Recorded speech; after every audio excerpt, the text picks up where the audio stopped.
जय श्री राम। साधक, साधना और भगवंत इस हमारे YouTube चैनल पे आप सभी का स्वागत है। दोस्तों, आज की वीडियो का हमारा विषय है श्री राम जय जय राम।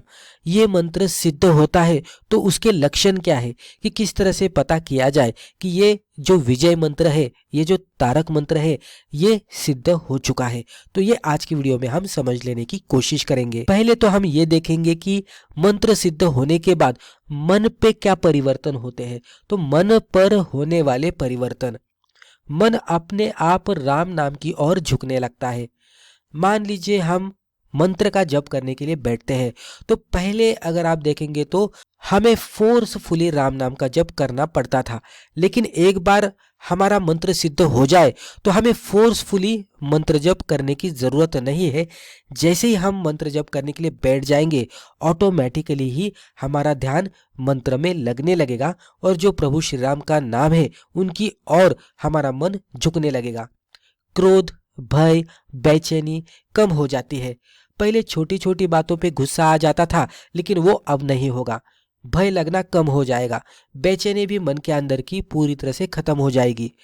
कठिन परिस्थिति में भी अंदर से शांति बनी रहती है।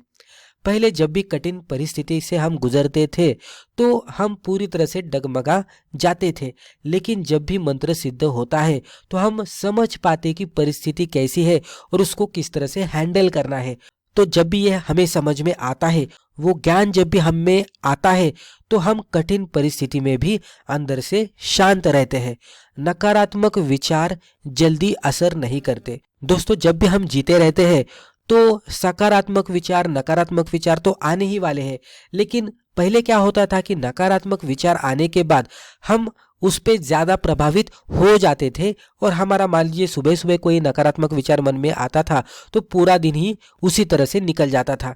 लेकिन जब भी मंत्र सिद्ध होता है तो जो नकारात्मक विचार होते हैं वो जल्दी से हमारे ऊपर असर नहीं करते, हम फिर भी सकारात्मक ही रहते हैं।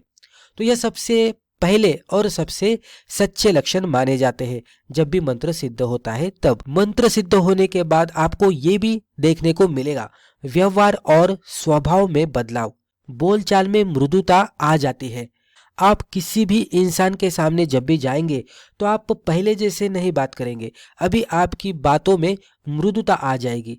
सामने वाला आपसे पूरी तरह से मोहित हो जाएगा। झूठ, छल, गुस्सा अपने आप घटने लगता है। पहले जिन बातों पे हमें गुस्सा आता था, अब वही बातों को हम इग्नोर करना शुरू करेंगे। झूठ का हम साथ नहीं देंगे, हम सत्य के साथ जाएंगे। दूसरों के प्रति करुणा और समझ बढ़ती है। पहले हम दूसरों को अच्छी तरह से समझ नहीं पाते थे, लेकिन अब हम दूसरों का व्यवहार, उनका स्वभाव अच्छी तरह से समझ पाएंगे। गलत काम करते समय मन रोकने लगता है। पहले कभी कभी हम गलत काम भी कर जाते थे, लेकिन मंत्र सिद्ध होने के बाद वो मंत्र, वो शक्ति आपको गलत काम करने नहीं देगी। जब भी कोई गलत काम आपसे होने लगेगा तो तुरंत ही आपका मन आपको रोकने लगेगा और वो गलत काम करने से बचाएगा। और इसी तरह से धीरे धीरे आपके जो पाप कर्म होते हैं वो बंद हो जाएंगे और पुण्य कर्म आपके बढ़ते जाएंगे, और इस तरह से आपको पुण्य कर्म का ही फल आगे जाकर मिलेगा। आस्था और भक्ति का गहरा होना, यहाँ पे अगर आप देखेंगे तो भगवान राम के प्रति स्वाभाविक प्रेम बढ़ता है। पहले क्या होता था कि जब भी हम शांत जगह पे बैठते तो अलग अलग विचार हमारे मन में आते, लेकिन मंत्र सिद्ध होने के बाद क्या हो जाएगा, जब भी हम किसी भी शांत जगह पे बैठेंगे तो अनायास ही हम मंत्र का जप करना शुरू करेंगे। तो भगवान राम के प्रति हमारा जो स्वाभाविक प्रेम है वो बढ़ने लगेगा। यहाँ पे हमें सोचने की जरूरत नहीं, या तो फोर्सफुली वो करने की जरूरत नहीं है, वो आसानी से हमसे होने लगेगा। पूजा पाठ बोझ नहीं लगता। पहले पूजा पाठ करने के लिए हमारे पास समय नहीं रहता, हम वो करने के लिए उसको थोड़ा निग्लेक्ट करते थे, लेकिन अब क्या होने लगेगा कि वो अभी बोझ नहीं लगने लगेगा, हम उसको भी श्रद्धा से करने लगेंगे। नाम जब छूटे तो मन बेचैन हो जाता है। दोस्तों, जब भी मंत्र सिद्ध होता है तो मंत्र अंदर ही अंदर चलने लगता है, हमें उसको दोहराने की जरूरत नहीं पड़ती, ऑटोमेटिकली वो हमारे मन के अंदर चलते रहता है। और अगर किसी वजह से वो छूट जाए तो मन बेचैन होने लगता है। वो मन कब तक बेचैन होता है, जब तक आप फिर से मंत्र का जप करना शुरू नहीं करते। जैसे ही आप मंत्र का जप करना शुरू करेंगे तो फिर आप अच्छा महसूस करने लगेंगे। ईश्वर पर भरोसा अपने आप बन जाता है। पहले क्या होता था कि लगता था कि ईश्वर है या नहीं है, तो किस तरह का है, नहीं तो क्यों नहीं है। इस तरह के अलग अलग जो प्रश्न होते हैं वो हमारे मन में घूमते रहते थे। लेकिन जब भी आपका मन स्थिर होकर जब भी आप जप करते हैं, बहुत सारा जप करने के बाद जब भी आपका मंत्र सिद्ध होता है, तो आपको पता लगने लगता है कि ईश्वर आपके आजू बाजू में किस तरह से मौजूद है और वो आपकी सहायता किस तरह से कर रहा है। और उसके वजह से ही आपका ईश्वर पर जो भी भरोसा होता है वो अच्छी तरह से बन जाता है, बढ़ने लगता है। जीवन में संतुलन आने लगता है। सुख दुख में ज्यादा हिलना डुलना नहीं, यानी कि सुख आए तो भी आप खुश रहेंगे, दुख आए तो भी आप खुश रहेंगे, क्योंकि आप यहाँ पे समझने लगेंगे कि जो भी हो रहा है वो भगवान के इच्छा के हिसाब से ही हो रहा है। अगर भगवान की इच्छा ही वही है तो उससे हम क्यों सुखी या दुखी हो जाए। हम वहाँ पे स्थिर होकर अपना जीवन जिएंगे। परिणाम की चिंता कम, कर्म पर ध्यान ज्यादा। जब भी आप कोई भी काम करेंगे तो वो काम करने के बाद उसका जो रिजल्ट मिलता है तो वो किस तरह से मिलेगा, ये जो हम पहले सोचते हैं और वो सोचते सोचते जो हम चिंता में जाते हैं वो अभी कम होने लगेगा। तो परिणाम की चिंता कम हो जाएगी और कर्म पर ध्यान ज्यादा लगने लगेगा। हम हमारा कर्म पूरी तरह से अच्छी तरह से करने की कोशिश करेंगे। धैर्य और सहन शक्ति बढ़ती है। दोस्तों, जब भी कोई भी हम काम करते हैं तो वो काम करने के बाद उसका जो रिजल्ट रहता है वो कभी कभी जल्दी नहीं मिलता, उसको बहुत सारा समय लगता है। जैसे कि मंत्र को भी सिद्ध होने के लिए बहुत सारा समय लगता है। पूरी प्रामाणिकता के साथ मंत्र को सिद्ध करना पड़ता है।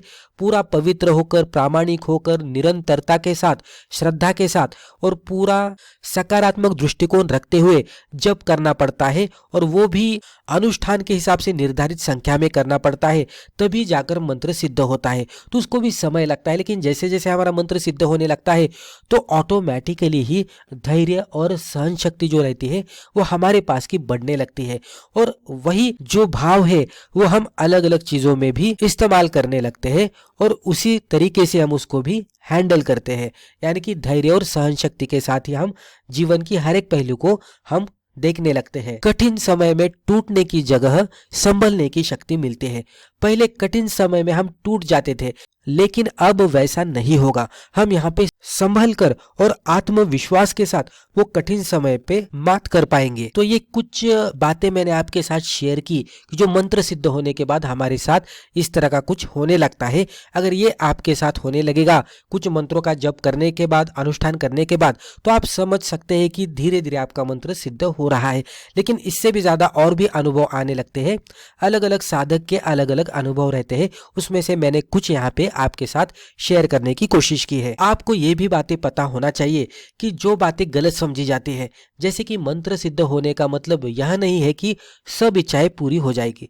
ऐसा नहीं होता। कोई चमत्कारी शक्ति आपके पास आ जाएगी, जीवन में दुख आना बंद हो जाएगा, तो ये नहीं होने वाला है। तो सच्चे संत क्या कहते हैं, मंत्र सिद्धि से परिस्थिति नहीं बदलने वाली, लेकिन व्यक्ति बदलता है। व्यक्ति बदलेगा तो वो परिस्थिति को अच्छी तरह से हैंडल कर पाएगा और वो जो शक्ति है हर एक परिस्थिति का सामना करने की, वो शक्ति आती है मंत्र सिद्ध होने के बाद। मंत्र सिद्ध होने का सबसे बड़ा लक्षण यही है। नाम जप अब प्रयास नहीं लगता, स्वाभाविक हो जाता है। पहले नाम जप हमें करना पड़ता था, लेकिन अभी करना नहीं पड़ेगा, वो हो जाएगा। स्वाभाविक रूप से वो नाम जप हो जाएगा और इसी को असली सिद्धि मानी जाती है। निष्कर्ष के रूप में कहेंगे तो श्री राम जय राम ये मंत्र जब भी सिद्ध होता है तो मन शांत होता है, बुद्धि साफ होती है, जीवन सरल हो जाता है और ईश्वर पर अटूट भरोसा निर्माण होता है। तो यही सबसे बड़ा फल है मंत्र सिद्ध होने का। तो दोस्तों, मुझे लगता है ये वीडियो के जरिए हमने जो भी प्रस्तुति आपके सामने रखी है आपको पसंद आई होगी। वीडियो पसंद आया तो कमेंट बॉक्स में जय श्री राम जरूर लिखिएगा और वीडियो को भी लाइक जरूर कीजिएगा। चैनल पे नए हैं तो चैनल को सब्सक्राइब करके बेल आइकॉन को क्लिक करके ऑल नोटिफिकेशंस को जरूर क्लिक कीजिएगा। इससे हमारे आने वाले वीडियोस आपको टाइमली बेसिस पे मिल पाएंगे। धन्यवाद।